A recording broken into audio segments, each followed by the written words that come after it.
여러분 안녕하세요. 롱장입니다.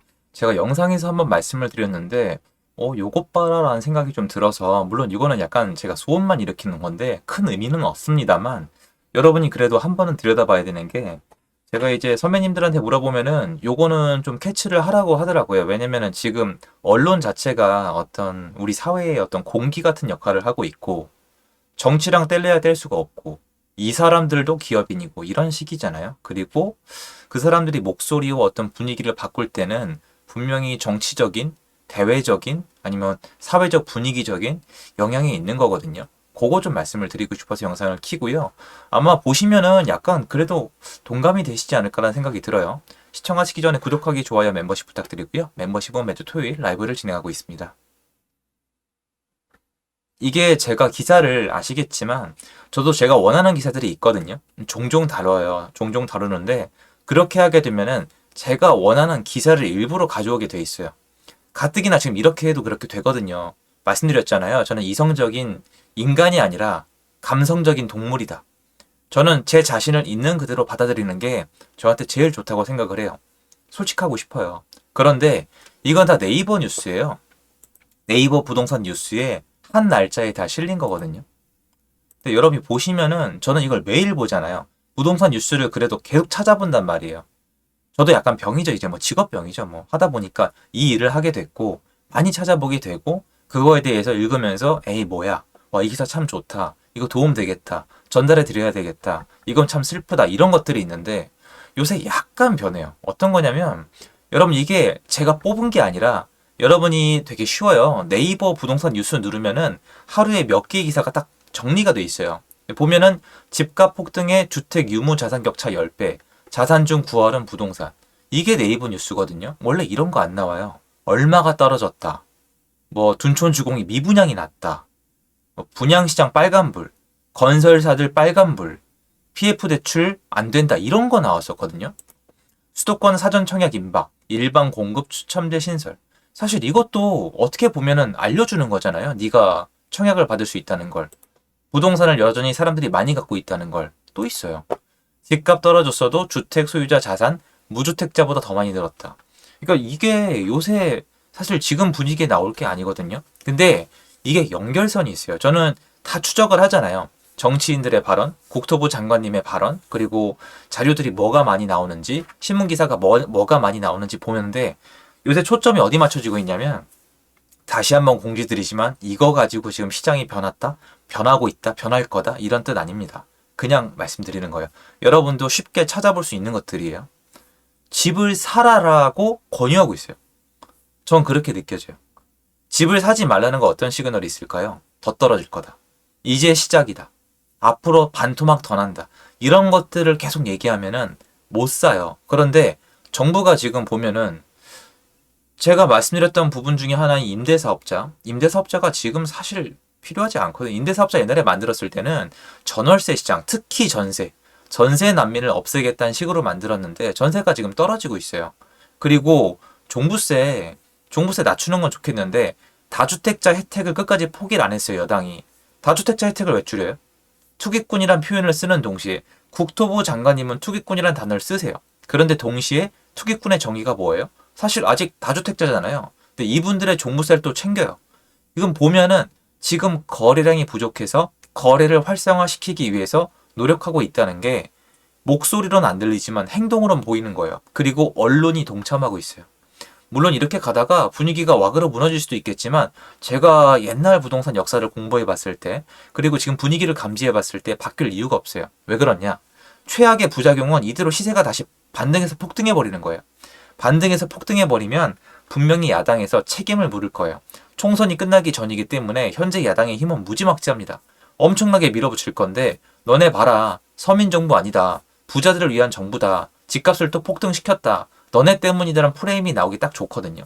그래서 국토부 장관님은 집값이 폭등한다는 얘기가 나오는 걸 굉장히 무서워해요. 실제 폭등보다는 얘기가 나오는 걸 굉장히 무서워하거든요. 그래서 스스로 말씀을 하세요. 이거 해도 거래량 안 살아난다. 이거 해도 부동산 시장이 변하지 않는다. 금리 앞에 장사 없다. 지금 이거는 거스를 수 없는 섭니다. 이런 얘기까지 하셨어요. 무슨 얘기냐면 내가 뭘 하더라도 부동산 시장을 반등시킬 의도는 없다. 반등 못할 것이다. 나는 다만 지금 과거의 과도한 규제를 푸는 것 뿐이다. 내 내용은 보면은 전부 다 거래량 활성화야. 제가 봤을 땐 표와 세금 중에 지금은 표는 좀 올라가고 있잖아요, 지지율이. 제가 봤을 땐 세금 타이밍 같아요. 취득세가 필요한 거죠. 취득세가 여러분 지자체마다 다른데 심한 데는 취득세 자체가 그 지방 그 자산 있잖아요. 그 1년 동안에 그 돌아가는 금액의 절반을 차지해요. 엄청난 거예요. 예를 들어서 거기는 지금 아니지만 남양주시라고 봐봐요, 여러분. 남양주시. 남양주시 여러 가지 동네가 있겠지만 남양주시가 1년 동안 돌리는 예산 중에 절반이 부동산 취득세에서 들어온다면 얼마나 무시무시합니까? 근데 이게 적은 데가 20%대에서 50%까지 있어요. 그러니까 4분의 1에서 2분의 1을 차지하는 게 취득세인데 지금 이게 제대로 들어올 리가 없거든요. 그것뿐만이 아니죠. 내수 경기. 많은 분들이 싫어할 수도 있어요. 뭐 공인중개사님들 뭐 싫어하고 그리고 관련된 업자들은 신경 안 쓰잖아요. 인테리어 하시는 분들이나 이사업체나 관련된 뭐 가구나 전자제품 업체들 신경 안 쓰지만 이분들 다 돈 벌어가지고 세금 내거든요. 근데 이게 다 침체가 돼요. 그리고 이분들 중에 망하는 사람이 나오면 별 문제가 없어 보이지만 은행에 영향을 줘요. 이 돈은 안 갚잖아요. 은행에 문제가 생기면 은행과 연관돼 있던 기업이 망해요. 이렇게 망하면 또 개인들도 망하고 기업 망하면 또 사람들이 퇴직해야 되잖아요. 그러면 또 실업 문제가 나와요. 푸르메 사태 보면은 굉장히 예민하게 반응한단 말이에요. 그러면 국가에 세금도 안 들어오는데 지금은 몇 단계 건너뛰고 시장을 왜곡시켜서 정부가 나홀로 세금을 못 받고 있어요. 이게 진짜 웃긴 거예요. 정부의 세금이 줄고 안 들어오려면은 구조적으로 다른 사람들한테 피해를 먼저 약간 망한 다음에 오거든요. 그러니까 기업이 무너지고 은행이 무너지고 실업자가 생기고 어쩔 수 없이 세금이 안 들어오고 이런 구조여야 되는데 전 정권이 대선 전에 만들어 놨어요. 그냥 이게 좀 전 이렇게 생각해요. 신나게 세금을 걷었어요. 전 정권은 세금 파티 했어요. 진짜 엄청나게 걷어들이다가 세금이 안 나오도록 딱 쪼여냈어요. 그리고 대선을 치렀는데 바뀐 거예요. 근데 현 정권이 그걸 못 바꾸고 있었죠. 지지율도 안 나오고 의도가 따로 있었겠죠. 그런데 지내다 보니까 이게 안 되겠는 거죠. 근데 저는 약간 느껴지는 게 아니 이런 기사가 지금 나올 기사가 아니거든요. 여러분 지금 분위기에 이거 기사가 어울린다고 생각하세요? 자산 중 9월은 부동산. 이거 뭔 뜻이에요? 그럼 여러분 사람들 자산의 9월? 국민의 90%의 자산이 부동산인데 그걸 폭락하게 놔두겠어요? 그러니까 이 내용은 전혀 그런 내용 아니에요. 전혀 그런 내용이 아닌데 이런 얘기를 왜 하냐고요. 제 말은. 거슬리잖아요. 이거 말고도 몇 개 더 있어요. 이게 한 날짜에 나와 있거든요. 근데 앞으로 만약에 이런 기사가 늘어난다면 이거는 거래량을 살리고 싶어 하는 거예요. 이게 먹힐진 몰라요. 사람들은 쉽게 마음을 열지 않아요. 그런데 쉽게 마음을 열지 않더라도 쉽게 마음을 열지 않는 부류가 있고 쉽게 마음을 여는 부류가 있어요. 쉽게 마음을 열지 않는 분들은 무주택자. 쉽게 마음을 여는 분들은 다주택자거든요. 사실은 투자하시는 분들은 마음을 쉽게 열어요. 조건이 하나만 갖춰지면 돼요. 이거 돈 된다 싶으면 돼요. 여러분 요번에 비트코인이랑 주식시장 보셨죠? 돈 된다고 생각이 들면 어떻게 달려드는지. 저는 그런 세상에서 살아왔잖아요. 무지막지해요. 정말 비교가 안 돼요. 평소에 비해서 2배, 3배가 아니라 10배, 20배, 체감하기에는 100배까지 차이가 나요. 사람들이 갑자기 미친 듯이 몰려들어와요. 한 명 한 명의 태도가 달라요.